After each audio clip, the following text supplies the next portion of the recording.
साथियों नमस्कार। अभी तक तो हमने अभ्यास की आवश्यकता, अभ्यास कैसे करें और अभ्यास से क्या लाभ होता है, इस विषय पे बात की है।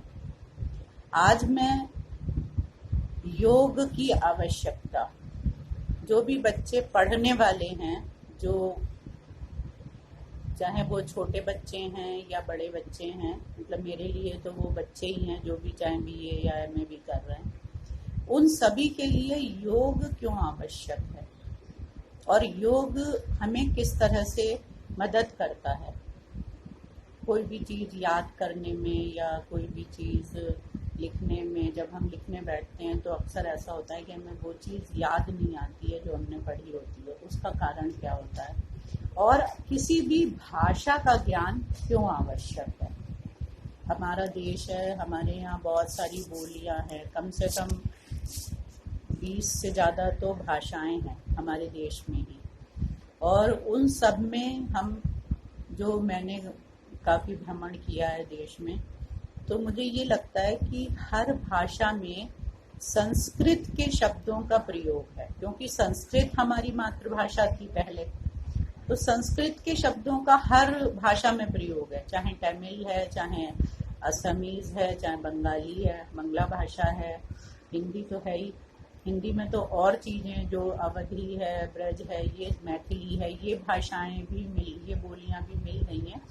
लेकिन जो अन्य भाषाएं, गुजराती है, उसमें आप जब भी बहुत सारे शब्दों को देखेंगे तो उसमें संस्कृत के शब्दों का प्रयोग है, उर्दू के शब्दों का प्रयोग नहीं है ज़्यादा, क्योंकि उर्दू तो आक्रांताओं की भाषा हो गई, जिन्होंने हमारे ऊपर आक्रमण किया भारत पे, और उन्होंने अरबी, फारसी और उर्दू ये सब भाषाओं के शब्द जो थे वो हिंदी में मिला दिए।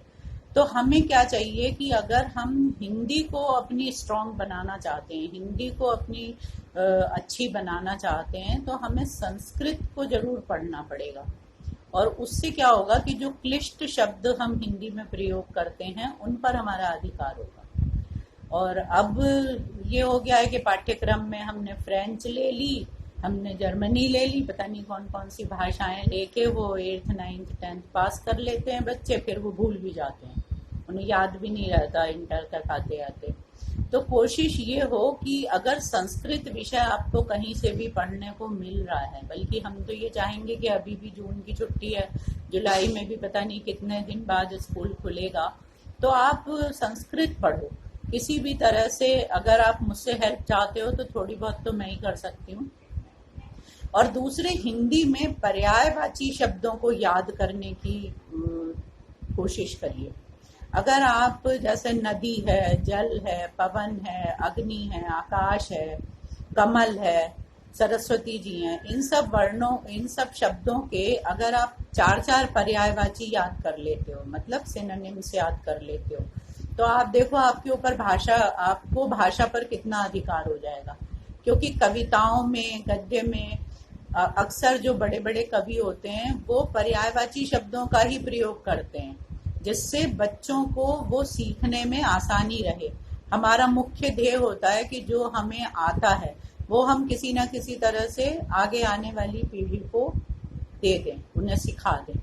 तो एक तो आप लोग जो हैं वो पर्यायवाची शब्द और विलोम शब्द, जो ऑपोजिट्स होते हैं इंग्लिश में, तो हिंदी में विलोम शब्द, अगर आप 10 विलोम शब्द और 10 पर्यायवाची भी याद कर लोगे जून के महीने में, तो आपको देखना जुलाई में कम से कम नहीं तो 200 और शब्द आपकी शब्दकोश में जुड़ जाएंगे। मतलब आपकी जो वोकैबुलरी है वो कम से कम 200 शब्दों की और अधिक बढ़ जाएगी।